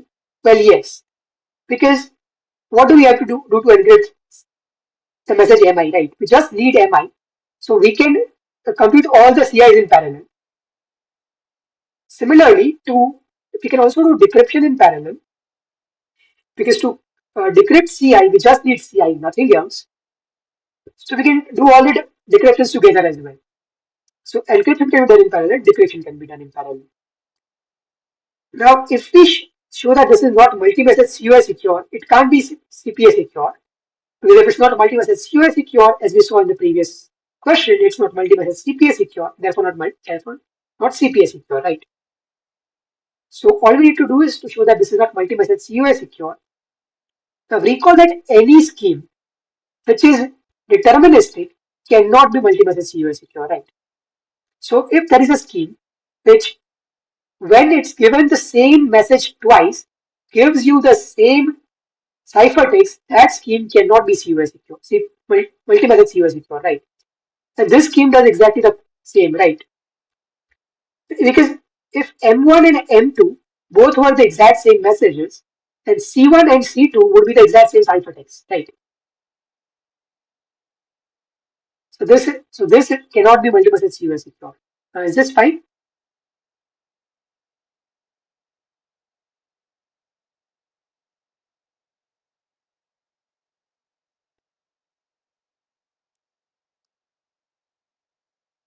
Okay, so there are no. Finding the inverse of a one-way function is computationally difficult, right? Yeah. So in fact, okay, there are also variants of PRP where we assume that finding the inverse is efficient, right? In particular, strong PRPs, right?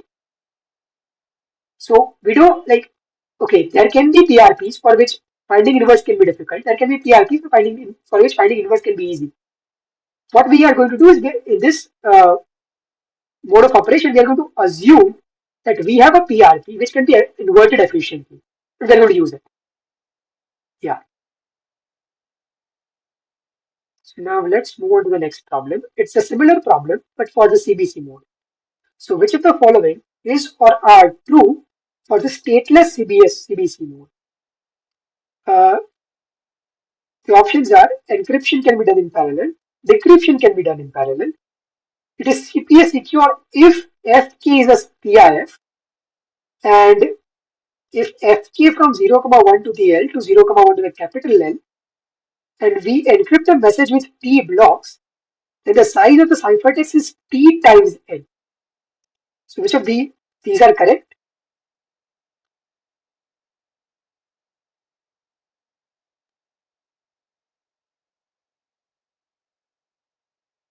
Okay, so the only correct option over here is B. Decryption can be done in parallel. Let's see, fine. So first let's recall this uh, mode. So again, our message is M1 to empty. Here's how the encryption is going to work. We are going to pick a K randomly.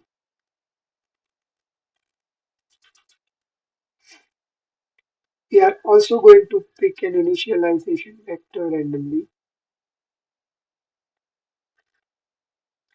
And we are going to set C0 to be the initial vector. Then CI is just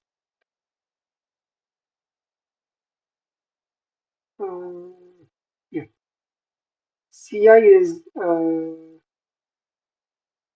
Fk evaluated at Mi x naught Ci minus 1. And the ciphertext is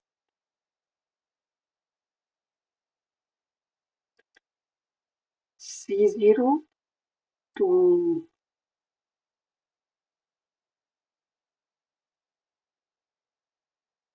the T blocks. And the decryption is okay for here for all int. For all int, Mi is just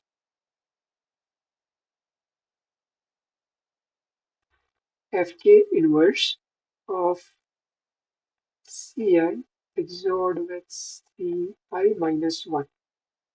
So this is the CBC mode of encryption. So okay, now let's look at option A. Encryption can be done in parallel. Well, encryption cannot be done in parallel because to obtain C2, that is to encrypt M2, I need to know what C1 is, right? So before encrypting M2, I must have encrypted M1. Similarly, before encrypting M3, I must have encrypted M2 and therefore I must have encrypted M1. So I must encrypt M2, M3, M1, M2, M3, M4 and so on in sequence, right? I can't do encrypt all of them simultaneously. I have to encrypt them one after the other. So encryption cannot be done in parallel. What about decryption? Okay. To obtain MI, that is to decrypt CI, I need CI minus 1. Sure. But I already have CI minus 1, right? In the ciphertext. So I can decrypt or every message block to simultaneously, right? Because all I need to decrypt CI is CI and CI and CI minus 1. Both of them are available to me. So decryption can be done in parallel. Option C is it is CPA secure if FK is a PRF. This option is almost correct. We saw in class that if F were a PRP, then this would have been CPA secure. But this is not CPA secure when F is a PRF. Why? Well, if F is a PRF, its inverse might not even be defined. So if F is a PRF but not a PRP, the CBC mode of encryption doesn't even work with F, right? So C is also false. It would have been correct if this were a PRP. And option D, if Fk is from 0, 1 to the L to 0, 1 to the capital L, and we encrypt T blocks, the size of the ciphertext is T times L. This is false because sure, the size of C1 to CT is T times L, but we also need to send this C0, right? And what's the size of C0? The size of C0 is its initialization vector. The size of C0 should the same as the size of the first message block. So the size of T0 should be C0 should be N. So the total size is let me write it.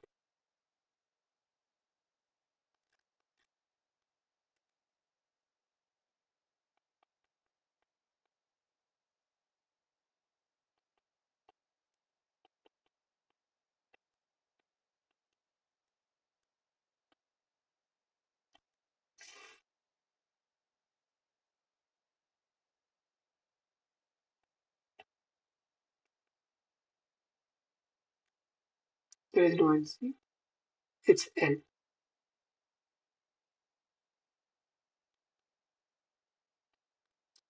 So yeah, the size of the ciphertext is not T times L. It's slightly larger than T times L.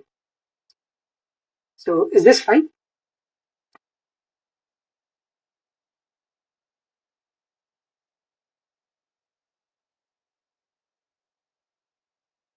Yeah, if this is fine, we can move on to the next problem.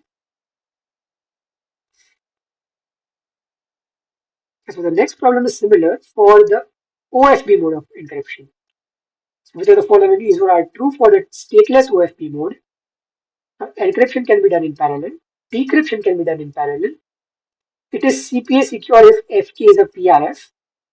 And again, if Fk is from 0, comma 1 to the L to 0, comma 1 to the capital L, and we encrypt T blocks, the size of the ciphertext is T times L. So this is similar to the previous question. So would you like to guess which options are correct over here? Okay, so you are saying encryption can be done in parallel. Okay, let me tell you, the answer is just so neither encryption nor decryption are parallel, and let's see why. Because they're almost parallel, but yeah, they're not completely parallel. Let's see. So again, let us suppose that M is M1 to MT. So what does the encryption do? K is random. Initialization vector is random. We set Y0 with the initialization vector. And for all I in T, what is this? It is Mi XORed with Fk of yi minus 1. Yeah. And what is decryption? Oh, by the way, I forgot what a ciphertext is. The ciphertext is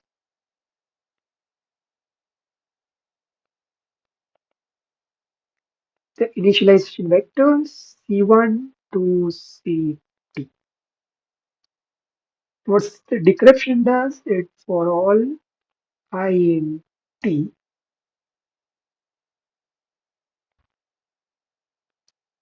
Mi is equal to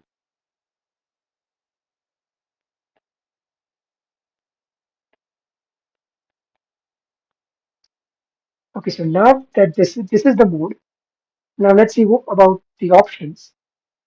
Okay, so the and so okay, neither encryption nor decryption can be done in parallel because to encrypt the ith block, I need to compute this, right? And the only way to compute this is to have computed y1, y2, and so on, right? So basically, there are two things over here: this XOR operation and this stream generation, right? The XOR operations can be done in parallel, provided that the stream has been already generated. So, but since we also need to generate the stream, we cannot do encryption and decryption in parallel. So options A and B are not correct. However, if I were to modify options A and B as follows, encryption or decryption can be done in parallel if we have already generated this stream, which by the way is independent of the messages, then A and B would have been correct. So basically, if we were to let's say if we had generated a stream a priori, we could have encrypted and decrypted in parallel. And this is one of the advantages of this mode over the CBC mode. Furthermore, we also saw in class that this is CPA secure when FK is a PRF. So in the previous mode, we needed a PRP. Now we just need a PRF because we are not inverting F anywhere. So it is completely fine if F is not invertible. So it's completely fine if F is not a pi mutation. Is this fine?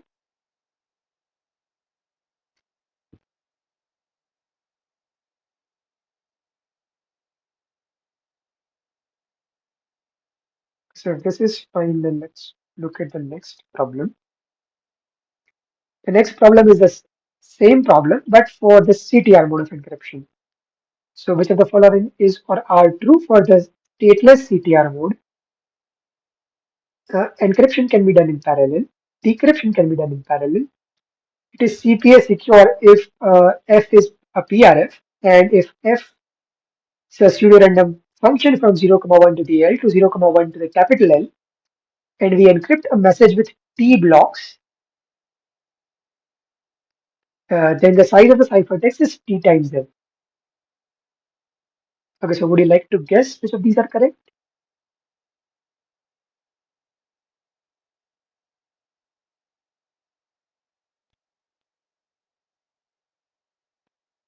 Okay, so the correct options are A, B, and C. Let's first look at the mode. So recall that as T. So what we'll do is in the encryption, as usual, to key uniformly at random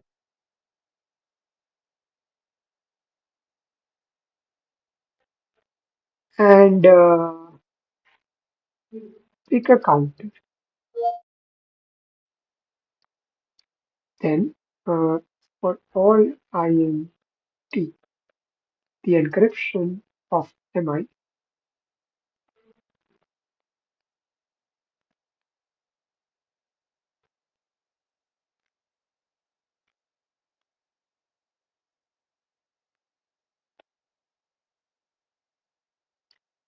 Yeah, so over here the addition is modulo 2 to the L, small l. And the ciphertext is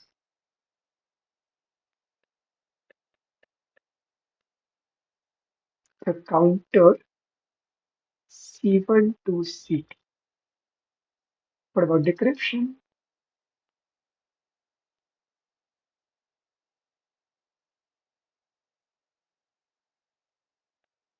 CI exode.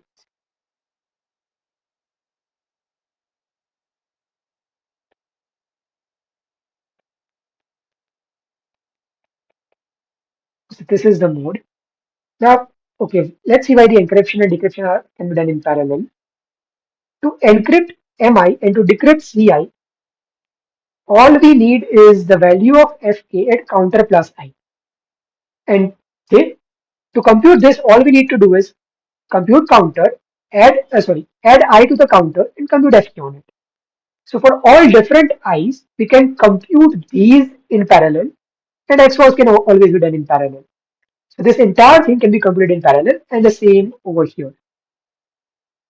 So both encryption and decryption can be done in parallel. This is one of the advantages of this.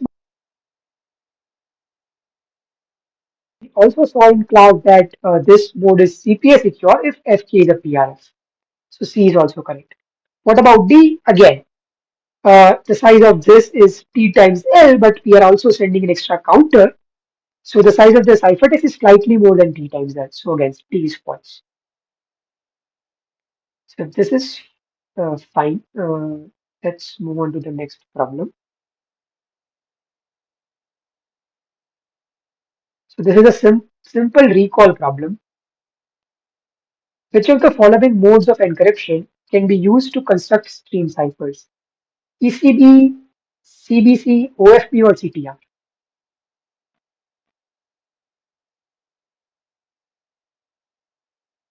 Okay, so the answer is OFP and CTR. Oh, okay. We cannot use uh, we cannot use ECB as a stream cipher because in ECB, okay, let's go back to ECB. Where was ECB? Yeah. So in ECB, CI was FK of MI, right?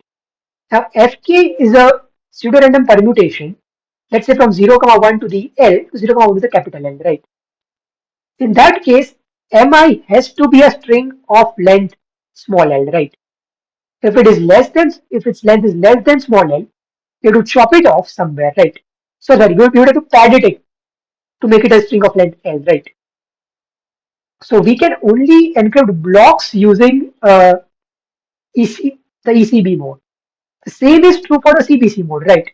Because again, over here we are using FK and we are evaluating MI XOR CI minus 1 at FK. So again, we need to pad things. However,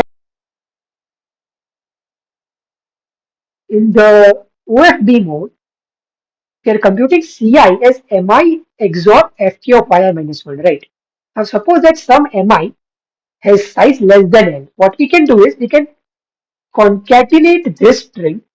Or we can, rather than padding MI, we can chop off the last few elements of this string. So in the first two modes we need padding. In the last two modes we do not need padding. Same is true for the CTR mode, right? So we can encrypt streams using OFP and CTR modes, but not using the first two modes. Is this fine?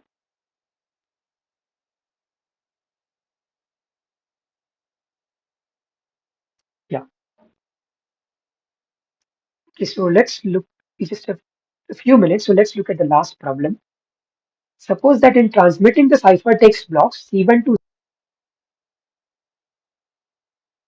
single bit error in the block CI. What will be the effect of this error on the decrypted message blocks M1 prime, M2 prime to MT prime if we use the CBC mode, OFP mode, and CTR modes? So is the question clear? We encrypted a message using these three modes, but while transmitting the ciphertext, there was some error in one of the blocks. Okay, one bit error in one of the blocks. Now, when we use that ciphertext to decrypt the message, the question is how badly would M1 to M1 prime to MT prime be affected? Okay, so this needs to be worked out. So let's quickly work this out, at least for one of the modes. We are short on time, so maybe let's just work this out for CBC. So okay, it's clear that M prime 1 to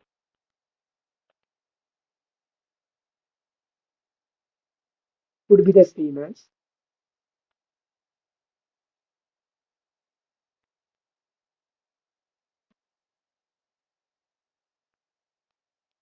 M1 to MI minus 1.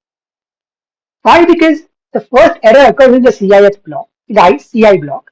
So the any previous block, CI to CI minus 1 aren't affected. So I can decrypt them properly, no problem over there. What about M prime?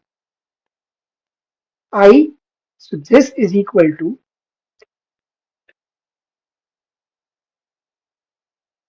uh, Fk inverse Ci prime.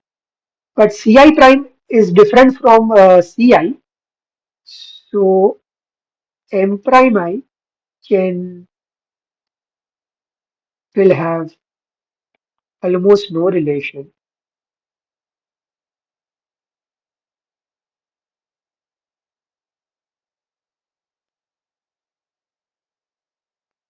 to Mi. Why? Because Mi is Fk inverse Ci and M prime is Fk inverse Ci prime. Now, since this is a pseudo random function, even if I change the input by just one bit, the output can be completely different. So M prime I is going to be completely different from Mi. What about the rest? M prime I plus 1 is,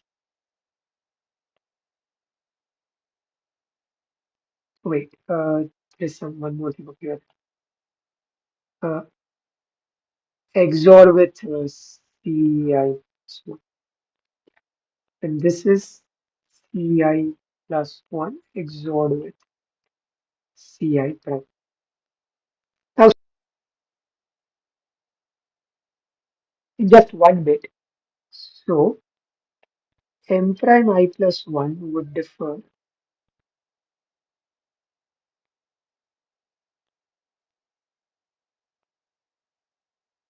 Mi plus 1 in just one bit.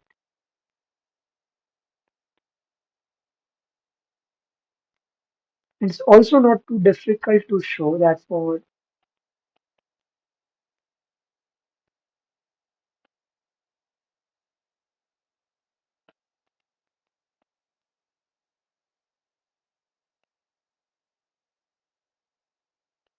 be the same as.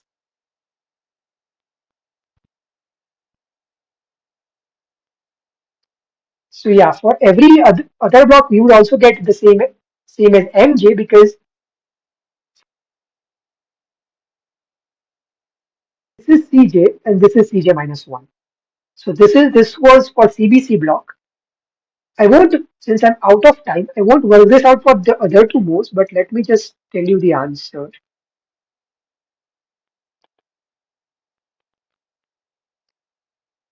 Mi would differ from Mi by just one bit. and MJ would be the same as MJ. So yeah, sorry, because of lack of time, I won't work this out. But yeah, this is simple. Try doing this on your own. If you can't, just ask me in the forum or ask me next time. Okay. So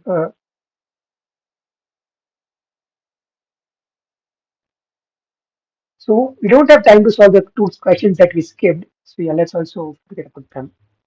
So yeah, if you don't have any questions, we can end for today.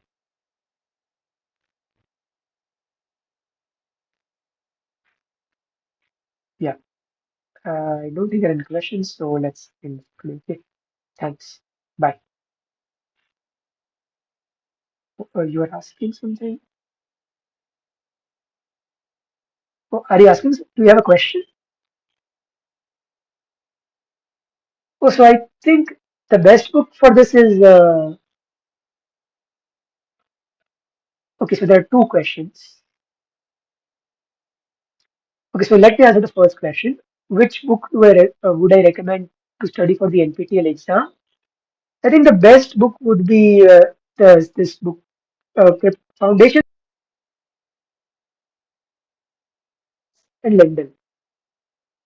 Let me write it in the chat.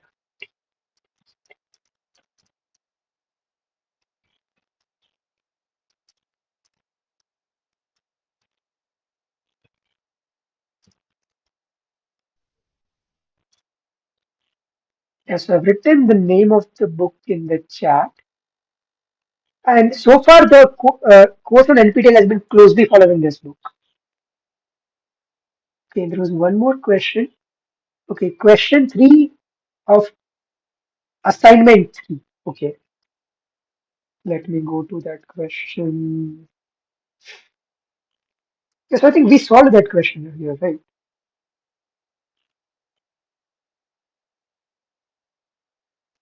Yeah, so if you are in that question, if you are asking for a proof of, oh, sorry,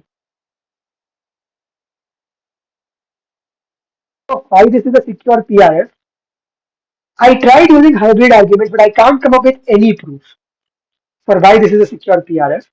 All I can do is show that these three are not secure PRFs. And so since it is a multiple choice question, this has to be a secure PRF. Oh, you're asking why A and C are not secure PRFs. Okay, so we worked that those two out. So here's where we have worked A out, and here's where we have worked C out. So if you miss those because of some network connection issues or something like that, what I'll do is I'll anyways upload the video of this session on YouTube, and I'll also share these notes with you. Okay, so try looking at the video or these notes. If you still don't understand, you can again ask me in the forum or ask me again next time. Is this fine?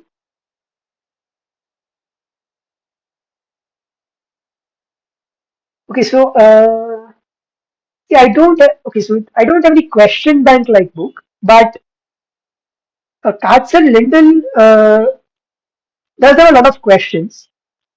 Those are also very similar to the questions that we see in this session. In fact, some of the questions that we see in this session are from that book. And the questions in that book are also similar to the questions that you have been getting in the assignments. And I think, okay, so while I'm not sure if a solution bank for that book is available or not, uh, what you what you can do is, since that is a very well-known book, if you search for a question, you should be able to find its question answer on the internet. Okay. Yeah, so it's almost like a solution is available. You just have to search. Does that? Yeah.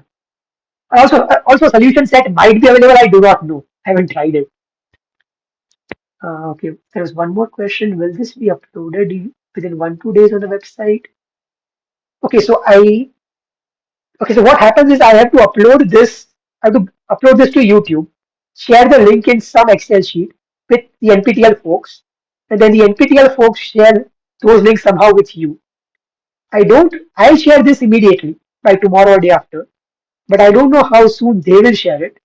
So what I can do is I can put the link of the YouTube channel in this chat. Okay, let me do that.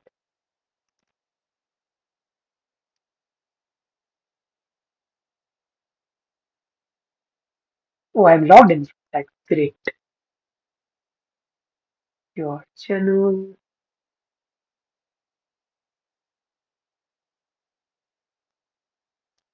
Yeah, so this is the link to the YouTube channel where I would upload these videos. Yeah, so again, for a practice book with solutions, I would say like just try solving the problems in cards and Linden. They are very related to the problems we have been seeing in this session, as well as the problems that you have been seeing in the assignments. And while I'm not sure whether a solution manual is available or not, since it's a very well-known book, if you search, like if you can't figure out the solution to a question and you search that question online, you should be able to find some answer to it. Uh, is that fine? Other than this book, so there are some other books in cryptography as well, but I think this book follows the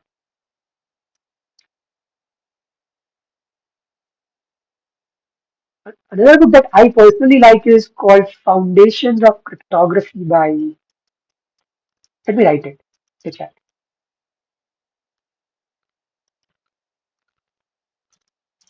Hmm, what's the name of the author?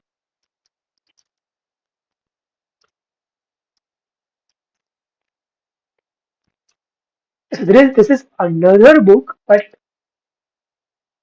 I don't think they're closely following this book. So you might find some good questions in this book, but yeah, you would have to look for them.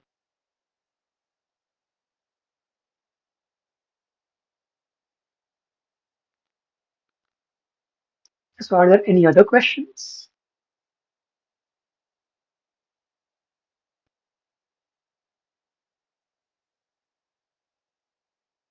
Let